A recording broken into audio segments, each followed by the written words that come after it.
In early February, Geoffrey Paschel was sentenced to 18 years in prison following his conviction for assault and kidnapping. Multiple exes of Geoffrey's had accused him of similar violence in the past. He also has a lengthy history of arrests.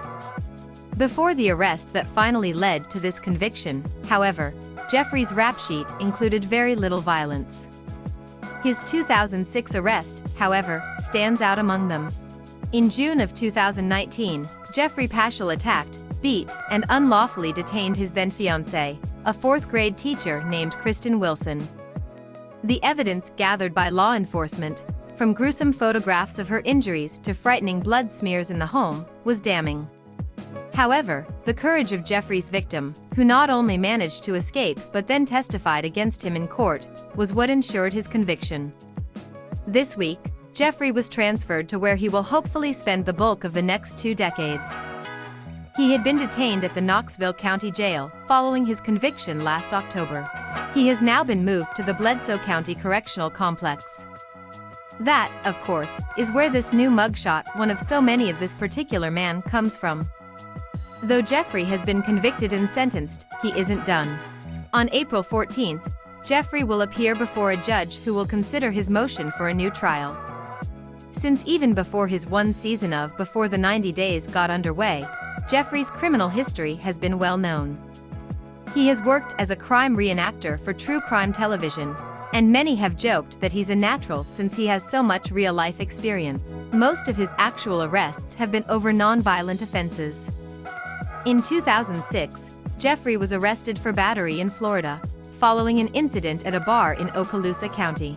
There, he allegedly got into a brawl with another man, elbowing him in the facing and bloodying his nose. When the man tried to leave, Geoffrey reportedly followed him into the parking lot and punched him just above his right eye.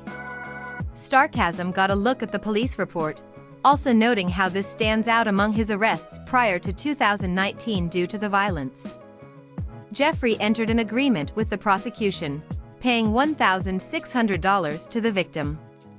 Once the restitution was paid via credit union money order and the rest of his obligations fulfilled, the case was dismissed. Some may ask why Geoffrey was arrested following this violent altercation but not in the wake of accusations of greater brutality. One of his exes gave birth in a hotel room where he was allegedly holding her captive to ensure that she could not escape him.